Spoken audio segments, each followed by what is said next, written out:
ഏത് നിക്കാഹ് കുത്തുബയിലും രണ്ട് കാര്യങ്ങൾ നമുക്ക് കേൾക്കാം. ഒന്ന്, ഒരു സുജൂദ് ഞാൻ കൽപ്പിക്കുമായിരുന്നെങ്കിൽ അത് ഭർത്താവിന്റെ മുന്നിലായിരുന്നു. ഏത് ഭർത്താവിന്റെ മുമ്പിലാ? ഈ ഭർത്താവിന്റെ മുമ്പിലാ? അത് അവളെ സ്നേഹിക്കുന്ന ഭർത്താവിനെ കുറിച്ചാണ് പറഞ്ഞത്. റസൂൽ സല്ലല്ലാഹു അലൈഹി വസല്ലം പറഞ്ഞു, നിങ്ങൾ കട്ട് ചെയ്തെടുക്കരുത്. അതിന്റെ അപ്പുറത്തും ഇപ്പുറത്തൊക്കെ ഭർത്താവ് എന്താന്ന് പറഞ്ഞത് അല്ലേ?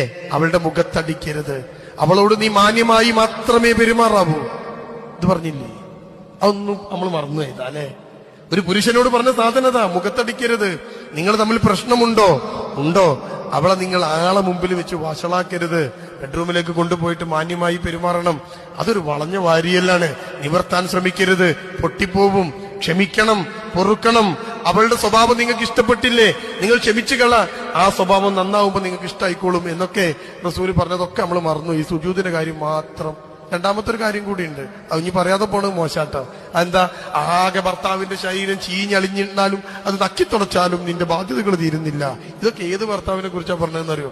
നിങ്ങളുടെ ശരീരം ചീഞ്ഞളിഞ്ഞാൽ, നിങ്ങൾ തളർന്ന് മലമൂത്ര വിസർജനം മുഴുവൻ കിടന്നിടത്തായാൽ സ്നേഹമുള്ള ഭാര്യ നിങ്ങളെ വിടാതെ നോക്കും.